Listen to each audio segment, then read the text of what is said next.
Right, Adam Boehler was a negotiator in the Abraham Peace Accords, and Adam joins me now. Let's talk about Ukraine. I think President Biden really wants peace talks. Publicly, he says we'll back Ukraine all the way, but in private, I think he wants peace talks now. What do you make of that? What I make of it is there's nothing wrong with talking. You can always have dialogue, but we're not at a point where we're ready here. So if the president would like to kind of push forward, the biggest issue we have right now is that we've moved in half measures. At the end of the day, oftentimes the current administration reaches the right point. We get them the Abrams tanks, we get them things, but we're getting them late. And so why not get them when they're needed, not 6 months later? And I worry about that if you're going into peace talks. We're just not in a good position. Senator Lindsey Graham is calling out the administration over the decision to withhold F-16 jet fighters. He called that decision beyond disappointing. What should we give them? If we gave them what they want, could they win and win quickly? Here's what I'll tell you we shouldn't do. We shouldn't drip it in. At the end of the day, if we're going to give them F-16s, give them F-16s. I mean, I make an analogy. My daughter is turning 12, and she wants a phone. What are we waiting for? Is Ukraine having a birthday? At the end of the day, if we're going to do it, do it. And look at the decision on the tanks.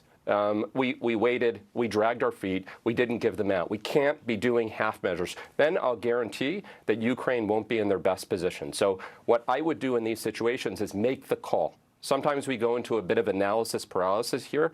This is really important stuff. Make the call, arm them the most we can where we're comfortable, but do it now. Don't wait. Nothing's good going to happen in 3, 4, 5, 6 months. We are slow walking the delivery of weapons. We're slow walking. Because I think the president wants peace talks. And slow walking the weapons, holding things up, is a way of getting things going on the peace talks, no? I think it's a second reason, too, Stu. I think the second reason is he is afraid of provoking Putin. And what I will tell you in this region is it is a region that responds to strength. We need to play the American game, our game. We can't go around being afraid of other people all the time because it actually works in the reverse. Because we feel that, it empowers someone, Putin in this case, to push further. Adam Boehler, you really know what you're talking about. You're a negotiator with the Taliban. You're a negotiator of the Abraham Peace Accords.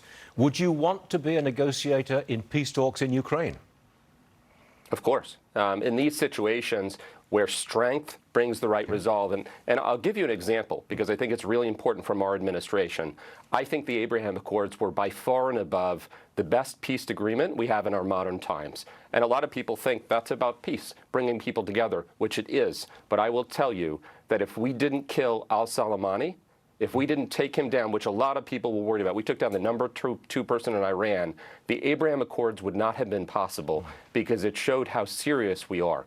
And so my recommendation, if you're negotiating, again, dialogue is always fine. I don't have a problem with dialogue at any point. If you're looking to reach a peace agreement and reach an agreement where it's going to stall, it can't have Russia sitting in Ukraine and constantly kind of fighting a proxy war in Ukraine. If you do that, you're going to further show our weakness.